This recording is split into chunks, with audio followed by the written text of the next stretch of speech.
వేదిక మీద ఉన్న ఉద్యమకారులకు, వేదిక ముందు ఉన్న ఉద్యమకారులకు, సభ నిర్వాహకులు డాక్టర్ చీమ శ్రీనివాస్ గారికి అందరికీ కూడా పేరు పేరున వందనాలు. ఒక్కసారి మనకు బాగా దగ్గరి బంధువుల ఇంటికి పెళ్లికి పోతే ఎట్లా ఉంటుందో అందరు చుట్టాలు కలుస్తారు, ఒక సంబరమే ఉంటుంది. ఇవాళ కూడా అట్లనే ఉంది. ఇక్కడ అందరం పాత్రలు ఇద్దరం ఒకసారి కలుసుకుంటే ఈ మధ్య ఇది ఒక ఉత్సాహం ఉంటున్నది. 10 సంవత్సరాల కాలంలో మనం కలిసింది లేదు, మన గురించి మనం మాట్లాడుకున్నది లేదు, మన ముచ్చట కూడా రాలేదు, మన సంక్షేమం గురించిన చర్చ చేయటానికి కూడా వీలు లేకుండా పోయింది. వెంటబడి వేధించి సెల్ ఫోన్లు ట్యాప్ చేసి మీటింగ్ల పైన ఆంక్షలు విధించి ఒక నియంతృత్వాన్ని విస్తృతంగా తెలంగాణ వ్యాపితంగా ఏర్పాటు చేసినటువంటి సందర్భం. ఈ సందర్భంలో జరిగిన చర్చ ఏంటంటే ఒక్క మనిషి తెలంగాణ కోసం కొట్లాడి తెచ్చింది, మిగిలిన ఒక్క మనిషి తెలంగాణ కోసం కొట్లాడి తీసుకొచ్చింది. ఆయన ఒక్కడే అట్టుకుని బుక్కి నీళ్ళు తాగి తెలంగాణ తెచ్చింది. మీరు లేరు, మన ఎవరం ఇక్కడ ఉన్నోళ్ళు లేరు, ఒక్క అమరవీరులు అసలే లేరు. ఉన్నదల్లా ఒకటే వ్యక్తి ఆయనే తెలంగాణ తెచ్చింది. తెచ్చినావు నువ్వు తెలంగాణ తెచ్చినంటే అభ్యంతరం లేదు, కానీ మన పాత్ర కూడా లేదు. ఇక్కడ మనం మిలియన్ మార్చిలో నడిచింది, ట్యాంక్ పండు మీద దిగిపోయింది అబద్ధం. నాతో పోలీస్ స్టేషన్లో ఉన్న మిలియన్ మార్చ్ సందర్భంగా ఒక పిల్లగాడు ఫోన్ చేసి నాతో అన్నాడు, సార్ బ్యారికేడ్లు దాటుకుంటూ వచ్చిన రాత్రి తలదాచుకున్నా, పోలీసులు తప్పించుకోండి. తెల్లారు వేసి ఈ ముళ్ళ కంచెల మీదకి వెళ్ళి దొరుకుంటూ వచ్చిన ట్యాంకు బండ మీదకి చేరుకున్నా. నా ఒంటి మీద ఉన్న ప్యాంట్ తిప్పి కింద వాళ్ళందరినీ పైకి గుంజిన. ఇవాళ నేను ట్యాంకు బండ మీద ఉన్నా అని చెప్పడానికి ఫోన్ చేసిన అన్న. అట్లాంటి వాళ్ళు ఎవరు కూడా ఇవాళ లేరు. అనేక విగ్రహాలను నిమజ్జనం చేసిన వాళ్ళు ఎవరు కూడా ఇవాళ తెలంగాణ చరిత్రలో లేరు. తెలంగాణ కోసం ప్రాణాలు అర్పించిన శ్రీకాంతాచార్య లేడు, వేణుగోపాల్ రెడ్డి లేడు, అనేక మంది ఉద్యమకారులు వాళ్ళెవ్వరు కూడా ఇవాళ తెలంగాణలో లేరు. వాళ్ళు మిగిలిందల్లా ఎవరు అంటే వాళ్ళొక్కరు ఒక కుటుంబం మాత్రమే తెలంగాణ కోసం కొట్లాడి, వాళ్ళు మాత్రమే ఇవాళ తెలంగాణ వ్యాపికంగా అభివృద్ధి జరిగితే ఆ అభివృద్ధిలో వాటా పంచుకొని తిన్నారు. కానీ జయశంకర్ గారు కోరినట్టు తెలంగాణ బాగుపడాలి, తెలంగాణ అభివృద్ధిలో అందరికీ వాటా దక్కాలి అని జయశంకర్ సార్ చెప్పిన విషయాన్ని కూడా మర్చిపోయింది. మనకు వాటా దక్కాలి, మనకు కూడా ముట్ట దక్కాలి తెలంగాణ అభివృద్ధిలో అని విషయాన్ని కూడా వాళ్ళు మర్చిపోయింది. జయశంకర్ సార్ చెప్పిన ముచ్చటను కూడా యాది మర్చి అది జరిగినటువంటి 10 ఏళ్ల కాలం. ఇవాళ మనందరికీ కూడా ఒక ఉత్సాహం ఏమిస్తున్నదంటే సరిగ్గా మన చరిత్ర మనకు గుర్తుకొచ్చింది. రావిశాస్త్రి ఘటన చీమకు తన చరిత్ర తను మర్చిపోతుంది. నేనెవరిని అని అడుక్కుంటుంది, గుర్తుంటుంది. నేనెవరు ఇంతకు అని లాస్ట్కి ఒక ఆయన చెప్తాడు, నువ్వు చీమవు అని. ఓహో నేను ఇది కదా అని గుర్తుకొచ్చి ఒక సోయితో ఉత్తేజంతో ఆ చీమ తన జీవన ప్రయాణంతో ఇక ముందుకు సాగుతుంటాయి. ఇవాళ మనకు కూడా సడన్గా ఏం గుర్తుకొచ్చిందంటే మేము తెలంగాణ ఉద్యమకారులను గుర్తుకొచ్చింది. మేము తెలంగాణ ఉద్యమకారులను గుర్తుకొస్తే దాని అర్థమైంది టెంట్ వేసి రోడ్ల మీద కూర్చొని వంట వర్క్ చేసి రైళ్లను ఆపి బస్సులను ఆపి ప్రభుత్వాన్ని స్తంభింపజేసి చీఫ్ మినిస్టర్ కార్యాలయం కూడా నడవకుండా చేసినటువంటి వాళ్ళ మనము అనేటువంటి విషయం ఇవాళ మనం గుర్తుకొస్తున్నాం. ట్యాంకు బండ మీద నిషేధాజ్ఞలు పెట్టి హైదరాబాద్కి ఎట్లొస్తారో చూస్తా అని జనమే చేయడు కదా, పాములతో నీకు ప్రమాదం ఉందంటే పాములన్నింటిని చావటానికి ఆయన సర్పయాగం చేశారు. అట్లా హైదరాబాద్కు మనం ఎవరు రావద్దని చుట్టూ బ్యారికేడ్లు పెడితే కూడా మనం దురుక్కుంటూ వచ్చినాము. మనం హైదరాబాద్లో ట్యాంక్ బండ మీదకి చేరుకున్నాం. లక్షల మంది ట్యాంక్ బండ మీదకి చేరుకొని ఆనాటి మిలియన్ మార్చును విజయవంతం చేసిందనే విషయం ఇవాళ మనకు గుర్తుకొస్తుంది. సకల జనుల సమ్మె చేసింది మనమే, మర్చిపోవద్దు. ఇవాళ మనం సకల జనుల సమ్మె సందర్భంగా అనేక మంది సమ్మెలో పాల్గొన్నారు. హైదరాబాద్లో ఒక సందర్భంలో మొత్తంగా చిత్తు కాగితాలు అమ్ముకునేటోళ్ళు దీక్ష చేశారు. ఆ రోజు దురదృష్టానికి ఏ ఒక్క స్పీకర్ రాలేదు, వాళ్ళే కూర్చున్నారు. కొంచెం పులిహోర చేసి తెచ్చుకున్నారు. మధ్యాహ్నం దాకా జై తెలంగాణ అనుకుంటా కూర్చున్నారు. మళ్ళీ కాసేపు భోజనం చేసి మళ్ళీ జై తెలంగాణ అనుకుంటా సాయంత్రం దాకా కూర్చున్నారు. వాళ్ళ పాత్ర వాళ్ళు నిర్వహించారు. ప్రతి వర్గం కూడా ఒక పాత్ర నిర్వహిస్తే, పాల్గొంటే ఆ రోజు సకల జనుల సమ్మె అనేది జరిగింది. మిలియన్ మార్చుకు ఆటంకాలు సృష్టిస్తే ఆఖరికి మనం పర్మిషన్ తెచ్చుకున్నాం. ప్రతి ఒక్కరు కూడా హైదరాబాద్ చేరుకున్నా నేను ఈ కార్యక్రమాన్ని విజయవంతం చేయడానికి నా వంతు పాత్ర నిర్వహించిన చూపించుకోవడానికి హైదరాబాద్ దాకా బయలుదేరి వచ్చాను. నాకు ఒక ఆయన ఆ రోజు కార్యక్రమంలో కనబడి జొన్న రొట్టె వెళ్ళిపోయే కాలం కూడా తెచ్చుకున్నా సార్, ఉండటానికే వచ్చినా ఇక్కడ అని నాకు చూపించు. మర్చిపోతాం, ఇవన్నీ మర్చిపోయే విషయాలు కావు. కానీ 10 సంవత్సరాల కాలం పాటు మన చరిత్రను తొక్కిపెట్టింది. ఉద్యమకారులుగా మనకున్న అస్తిత్వాన్ని తొక్కిపెట్టింది. అభివృద్ధి చేస్తున్నాం, ఎవరు అడ్డం పడ్డా మాట్లాడినా మేము తెలంగాణకు అడ్డం పడ్డట్టే అని ప్రకటించి మన మీద వేధింపులు గురి చేశారు. మనందరినీ వేధింపులకు గురి చేయటం మాత్రమే కాదు, చివరాఖరికి ఏమన్నారంటే ఆ అభివృద్ధి పేరుతో తాము తమ కుటుంబం లాభపడ్డ తప్పదని మనకెవరికి కూడా జరగవలసిన మేలు వీసనెత్తు మేరకు మేలు కూడా జరగలేదు. ఇంత దుర్మార్గం ఒక 10 సంవత్సరాల పాటు మన అస్తిత్వాన్ని అణచివేయటానికి జరిగితే ఇవాళ మొట్టమొదటిసారి మనం మన అస్తిత్వాన్ని ధైర్యంగా ప్రకటించుకోవటానికి ఇవాళ సికింద్రాబాద్లో ఈ హాలుకు చేరుకోవటం అంటే అది మామూలు విషయం కాదు. 10 సంవత్సరాల అణచివేత తర్వాత ధైర్యంగా లేచి నిలబడి మేము ఉద్యమకారులమని ఒక బోర్డు పెట్టి మనం ఇవాళ ధైర్యంగా కార్యక్రమాలు చేసుకుంటున్నాం. నేను ఉద్యమకారుని, నేను తెలంగాణ తెచ్చినా అని ఇవాళ ధైర్యంగా మనం ప్రకటిస్తున్నాం. మీ అందరికీ నేను చెప్పేది ఏంటంటే ఈ చరిత్ర గుర్తుకొస్తే చాలా గుర్తుకొస్తాయి. ఏం గుర్తుకొస్తుందంటే మనందరి వల్ల తెలంగాణ ఏర్పడింది, కొద్ది మంది వల్ల కాదు. ఆ కొద్ది మంది భుజించడం కోసం, ఆ కొద్ది మంది అభివృద్ధి కోసం మనం తెలంగాణ తీసుకురాలి. మన అందరికీ మేలు జరగాలని మనం తెలంగాణకి కొట్లాడి తెచ్చుకున్నాం. అందరికి ఉద్యోగాలు ఉంటాయి, అందరికీ బతుకుదరు ఉంటుంది, అందరూ ఇజ్జత్తో బతుకుతారని చెప్పి కొట్లాడినాం. పిల్లలైతే బలిదానాలు చేసి తెలంగాణను సాధించి పెట్టారు. తిరిగి రాని లోకాలకు వెళ్ళిపోయింది. వేగంగా వచ్చే ట్రైన్కి ఎదురుగా పోవటం ఎవరితో ఉన్న సాధ్యమా? ఊహించటం కూడా మనకు కుదరదు. కానీ వేగంగా వచ్చే రైలుకు వ్యతిరేకంగా పరిగెత్తి ఆ రైలు కింద పడి చనిపోవటం అంటే మామూలు విషయం. ఢిల్లీ దాకా వెళ్ళి ఆత్మహత్య చేసుకోవటం అంటే అది మామూలు విషయమా? ఉట్టి కిరోసిన్ పెట్రోల్ పోస్తుంటే సస్తనం సావనం అనే భయానికి పెట్రోల్ తాగి నిప్పంటించుకున్నటువంటి పిల్లలు అంటే అది మామూలు విషయమా? తల్లిదండ్రులు అందరూ కూడా బొడ్రాయి దాకా కూడా అమ్మంటాం. కానీ ఇదే విచిత్రమో ఈ పిల్లలు ఒళ్ళంతా భగభగమండి నా కొరకాసులాగా మారినా వాళ్ళు జై తెలంగాణ అన్నారు తప్ప మా పేరు కలవలేదని చెప్పి ఈ త్యాగాలని మనం గుర్తు చేసుకుంటున్నాం. ఈ పోరాటాలని ఇవాళ మనం గుర్తు చేసుకుంటున్నాం. ఈ పోరాటాలను గుర్తు చేసుకోవటం అంటే అర్థం రేపటి తెలంగాణ ఎవరిది? ఒక కుటుంబాలది కాదు. రేపటి తెలంగాణ ఉద్యమకారులది, తెలంగాణ ప్రజలది, తెలంగాణ వాదులది, తెలంగాణ అమరవీరులది గుర్తు చేయడానికి మనం ఈ కార్యక్రమం చేసుకుంటున్నాం. మాకు కూడా న్యాయం జరగాలి, మాకు కూడా అభివృద్ధిలో వాటా దక్కాలి, మాకు కూడా కొనుగోలు దొరకాలి, మా జీవితం కూడా సుఖంగా సాగాలి, మేము కూడా ఇజ్జత్తో బతికే అవకాశం ఉండాలి అని మనం ఇవాళ మాట్లాడుకోవడానికి ఈ ప్రకటన చేస్తాం. కానీ ఈ ప్రకటన చేయడానికి మనకు 10 సంవత్సరాలు పట్టింది.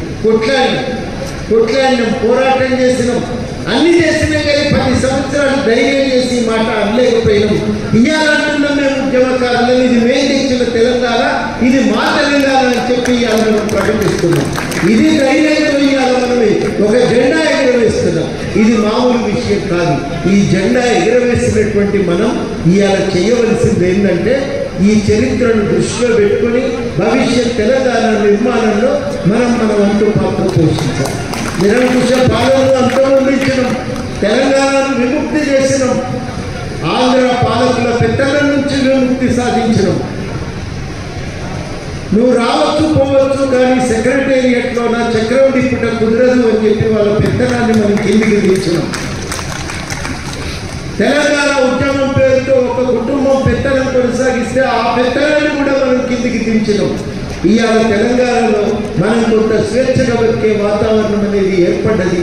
ఈ వాతావరణంలో ఇవాళ తెలంగాణ అభివృద్ధి అనేది అందరి కోసం జరగాలి, అందరికీ మేలు జరగాలి అని మనం ఇవాళ ప్రకటించడానికి ఇవాళ అందరం కూడా ఒక తాటి మీదకి వచ్చినాం. తప్పనిసరిగా అందరికీ గుర్తింపు దొరకాలి, అందరికీ గుర్తింపు దొరకాలి. మీరు కమిటీ చేస్తారో ఎట్లా చేస్తారో మొత్తానికి అయితే మన ప్రభుత్వాన్ని కోరేది ఏంటంటే అందరికీ ఒక గుర్తింపు దొరకాలి. ఆ గుర్తింపు కల్పించడానికి ఒక ప్రయత్నం చేయాలి. కేసులు ఉన్నోళ్ళేనా, కేసులు లేనోళ్ళు ఎట్లా అనే ప్రశ్న కూడా వస్తున్నది. మీరు గుర్తుపెట్టుకోండి, కేసులు ఉన్నోళ్ళు అనే మాటను మనం ఇప్పుడు తీసేయమని అడగద్దు. కేసులు అంటే రకరకాల కేసులు ఉంటాయి. నిజంగానే ఎఫ్ఐఆర్ జోడించి జైలుకు పంపిన వాళ్ళు కొంతమంది ఉన్నారు. చాలామంది ఏం జైలు పోలేదు, కానీ పోయిన వాళ్ళు కూడా చాలామంది ఉన్నారు. మొట్టమొదటి స్థానంలో జైలుకు పోయిన వాళ్ళు ఉంటారు. రెండో స్థానంలో ఎవరుంటారు? కేసు అయితే పెట్టిండు కానీ జైలుకు పంపలేదు, కోర్టుల చుట్టూ తిప్పింది. మూడో స్థానంలో ఎవరుంటారు? ఒక రాత్రి పోలీస్ స్టేషన్లో కూర్చోబెట్టి మళ్ళా మనల్ని పంపించారు తెల్లవారి. మనం మిలియన్ మార్కులు పోవద్దని, మనం సాగరహారంలో పాల్గొనొద్దని, సకలమైన సమ్మె చేయొద్దని చెప్పి 151 కింద అరెస్ట్ చేసి బైండ్ ఓవర్ చేసి తెల్లవారి వదిలిపెట్టిండు కదా. ఆ బైండ్ ఓవర్ చేసిన వాళ్ళందరూ కూడా ఈ కేసుల్లో ఇరికినట్టే లెక్క. పోలీస్ స్టేషన్లో మనం కూడా పోయినాం, మన ఫోటో కూడా వచ్చింది. కానీ ఉద్యోగం చేసుకుంటున్నా కదా, రేపు పరీక్ష ఉన్నది కదా, కేసుకి ఏమి ఇబ్బంది అవుతుందో అని భయానికి పేరు చెప్పని వాళ్ళు ఉన్నారు, కానీ ఫోటోలో ఉన్నారు. వాళ్ళు కూడా ఇలా ఉన్నట్టే లెక్క. ఇవన్నీ కూడా మనం విశదీకరించుకోవాల్సిన అవసరం లేదు. వీళ్ళందరూ కూడా ఈ ఉద్యమకారుల దిశలో ఉంటారు. వాళ్ళందరినీ గుర్తించాలి. ఏమీ లేవు, రోజు వచ్చేది ఆ నిరాహార దీక్ష శిబిరాన్ని శుభ్రం చేసి, టెంటును శుభ్రం చేసి, నీళ్లు పెట్టి, దండలు తెచ్చి కూర్చుంటే వాళ్ళందరికీ మాల వేసి ఆ కార్యక్రమాన్ని విజయవంతం చేయడానికి పూనుకున్న పెద్ద మనుషులు చాలామంది ఉన్నారు. అటువంటి వాళ్ళు కూడా దీంట్లో ఉంటారు. ఉండాలని మనం ఇవాళ అనుకోవద్దు. అవన్నీ కూడా మనం ఇవాళ చర్చించవలసిన అవసరం లేదు. రేపు చర్చ మొదలైనప్పుడు ఎవరు ఉద్యమకారులని చెప్పడానికి మన దగ్గర చాలా సాక్ష్యాలు ఉన్నాయి, చాలా చరిత్ర ఉంది, చాలా ఆధారాలు ఉన్నాయి. వాటన్నింటినీ దృష్టిలో పెట్టుకొని మనం చెప్పవలసిన అన్ని విషయాలు కూడా మనం చెప్తాం. ఇది మొదటి భాగం. రెండో భాగము, ఆర్థికంగా చాలా ఇబ్బందుల్లో ఉన్నారు, నలిగిపోయినరు, కుటుంబాన్ని నిర్లక్ష్యం చేసిండ్రు. వాళ్ళందరినీ కూడా ఆదుకోవాలని చెప్పి మనం ఇవాళ ప్రభుత్వాన్ని కోరుతున్నాం. ఏమేమి కార్యక్రమాలు ప్రభుత్వం ఇప్పటికే ప్రభుత్వం ప్లాట్ ఇస్తామని ప్రకటన చేసిండ్రో అది అమలవుతుంది. అది కాకుండా ఏం కావాల్సి ఉంటుందనేది మనం ఆలోచించుకొని ఏమన్నా సూచనలు చేయవలసి ఉంటే చేద్దాం. అమరవీరుల కుటుంబాలకు పైసలు ఇచ్చినాం కదా అని చేతులు దొరుకుతుంటున్నారు. కానీ 2-3 విషయాలు మనం చెప్పాలి. మొదటిది ఏంటంటే 10 లక్షలు ఇస్తే బిడ్డ పెళ్లి చేసింది. నౌకరి అయితే ఒక కొడుకు వైపు బతుకుతున్నాడు.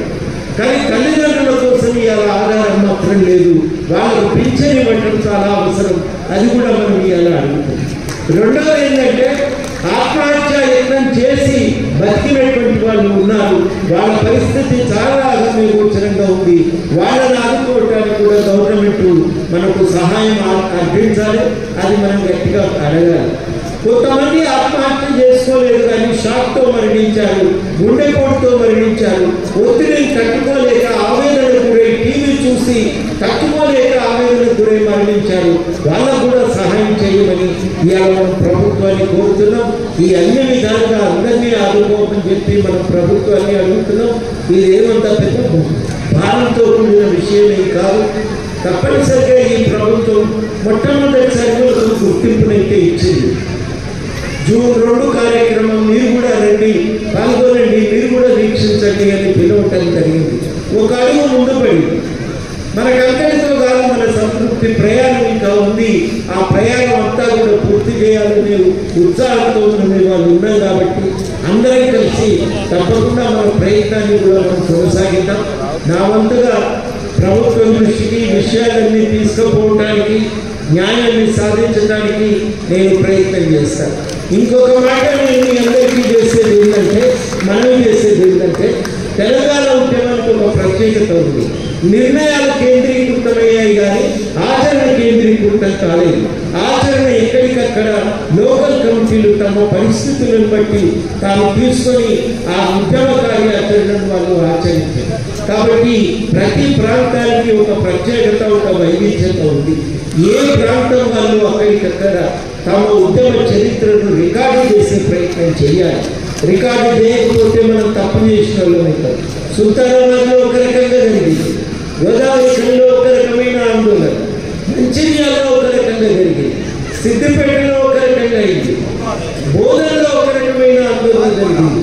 ప్రతి దగ్గర కూడా ఎక్కడికక్కడ మొత్తం మహబూబ్నగర్లో ఒక రకమైన ఆందోళన కార్యక్రమం, నల్లగొండలో ఒక రకమైన ఉద్యమాలు, ఖమ్మం కూడా ఆందోళనలో వెలికిపోలేదు. చాలా పెద్ద ఎత్తున ఖమ్మంలో కూడా ఆందోళన, రంగారెడ్డి జిల్లా ముఖద్వారంగా హైదరాబాద్ ఉంది, వాళ్ళు కూడా పెద్ద ఎత్తున ఉద్యమంలో ఉన్నారు. వికారాబాద్ జిల్లా ఇందులో చాలా ఉధృతమైన పాత్ర, మెదక్ జిల్లా మెతుకు సీమ వాళ్ళ పోరాటాలు మనం ఇందులో తక్కువ చేయడానికి లేదు. ప్రతి దగ్గర జనగామ, మేపాడు, ప్రతిదీ భువనగిరి, ప్రతిదీ కూడా తన పాత్ర. ఇప్పుడు మనము వరంగల్ నేను తక్కువ చేస్తాను, వరంగల్, కరీంనగర్, వరంగల్, జగిత్యాల, భూపాలపల్లి జిల్లా, ప్రతిదీ అన్ని జిల్లాల సమస్య అన్ని ప్రాంతాలు, తెలంగాణలోని అన్ని ప్రాంతాలు కూడా దీంట్లో పాల్గొన్నాయి. ఒకరు రైలు ఆపితే, ఒకరు బొగ్గువేళ్ళు ఉత్పత్తి ఆపితే, ఒకరు ఆఫీసుల్ని పనిచేయకుండా చేస్తే, ఒకరు ఆంధ్ర బస్సులను ఎక్కడికక్కడ అడ్డుకొని తెలంగాణ రాకుండా నిర్వహిస్తే ఎక్కడికి మామూలు విషయమా? వరంగల్లోనైతే రోడ్ల మీద నడిచే స్థలమే లేకుండే, జనమంతా రోడ్ల మీదనే తిరిగింది. అంత ఉధృతంగా ఒక ఉద్యమం జరిగినప్పుడు మనం ఇంతమందిని పాల్గొంటున్నాం. ఇవాళ మనం ఈ చరిత్రను రాసుకుంటామా లేదా? మీ అందరం కూడా రాసుకోవాలి. నా గొప్పతనాన్ని నేను మర్చిపోతే ఇట్లానండి. వాళ్ళు ఇచ్చే గుర్తింపు తర్వాత మనం మన గుర్తింపును చాటుకుంటున్నామా లేదా అనేది మనందరి బాధ్యత. ఏ ప్రాంతం వాళ్ళు అక్కడ, ఏ జిల్లా వాళ్ళు అక్కడ, ఏ గని వాళ్ళు అక్కడ తమ చరిత్రను రాయాలి, ఏ ఫ్యాక్టరీ వాళ్ళు అక్కడ తమ చరిత్రను రాయాలి, ఆ పోరాట చరిత్రను రికార్డ్ చేయాలి. ఎలక్ట్రిసిటీ డిపార్ట్మెంట్ వాళ్ళు చేసిన పోరాటాన్ని, ఉద్యోగస్తులు వాళ్ళు చేసిన పోరాటాన్ని, ఉపాధ్యాయులు వాళ్ళు చేసిన పోరాటాన్ని మనం మర్చిపోతున్న వాయిదాలు కూడా పోరాటమే చేసింది. పొద్దున పూజ చేసి ధూపదీప నైవేద్యాలు పెట్టంట దినమంతా వాళ్ళు కూడా ఆందోళనలో పాల్గొన్నారు. కానీ ఈ సమయం మనం రాసుకుంటలేదు.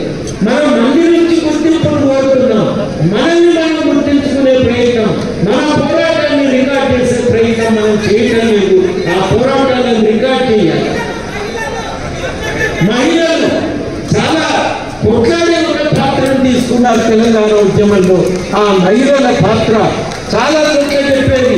కొట్లాటలో మేము లేమా, ఆకాశంలో మేము సగభాగం, స్టేజ్ మీద కూడా మేము సగం ఉంటామని కొట్లాడి స్థానం తీసుకొని ఒక పోరాటాన్ని నడిపినటువంటి ప్రతి పాత్ర కూడా, అది అన్ని మతాల వాళ్ళు కూడా ఒక పాత్ర పోషించారు. అన్నింటినీ కూడా రికార్డ్ చేయాలి. ఆ రికార్డు చేయవలసిన బాధ్యత మనది. ఆ రికార్డు చేయాల్సినటువంటి కర్తవ్యాన్ని మీరు సీరియస్గా తీసుకుంటారని నేను ఆశిస్తూ, మీరు సిద్ధమైన రికార్డు చేయాలి. రాయాలి. మీ పోరాటాలు రాయి, మీ గుంపు పోరాటాలు, మీ జేఏసీ పోరాటాన్ని, మీ ఊరి పోరాటాన్ని, మీరు చేసిన వర్గం పోరాటాన్ని ప్రతిదీ రాయాలి. నేతలను ముద్దా పట్టుకొని హైదరాబాద్ దాకా వచ్చింది రాయాలి. రోడ్డు మీదనే ఆరబెట్టి కుండలు తయారు చేసిండు రాయాలి. రైతులు నాటు వేసింది, పశువులను కూర్చున్నారు. రోడ్డు మీదనే గంటలు కొట్టుకుంటే నిలబడేటువంటి సందర్భం. ఇక కళాకారుల పాత్ర అయితే మనం చెప్పడానికి వీల్లేదు. తెలంగాణ పాటలు కానీ ప్రజలందరినీ జాగృతం చేసిన పాత్ర వాళ్ళది. జర్నలిస్టు వాళ్ళ చరిత్రను రికార్డ్ చేయడానికి చేసిన కృషి తక్కువది కాదు. ఇవాళ మీ అందరినీ కోరేది ఏంటంటే ఆ చరిత్రను మొట్టమొదటిగా మనం రికార్డ్ చేసుకోవాలి, రాయాలి. చిన్న 10 పేజీలు కానీ 20 పేజీలు కానీ మన చరిత్ర మనం ఒక పుస్తకంగా తేవాలని మీ అందరినీ కోరుతూ, ఇది మనతో సాధ్యమైంది. మన ఉద్యమ చరిత్రను మనం రికార్డ్ చేసుకుందాం, మనం నిలబెట్టుకుందాం, మనం ఖచ్చితంగా ఒక గుర్తింపును సాధించుకుందాం. మనల్ని మనం గుర్తించుకుంటే మంది కూడా మనల్ని గుర్తిస్తాము. ఆ గుర్తించాలని చెప్పి మీ చరిత్రను మీరు రికార్డ్ చేసుకోవాలని చెప్పి కోరుతూ ఈ సమయం ఇచ్చినందుకు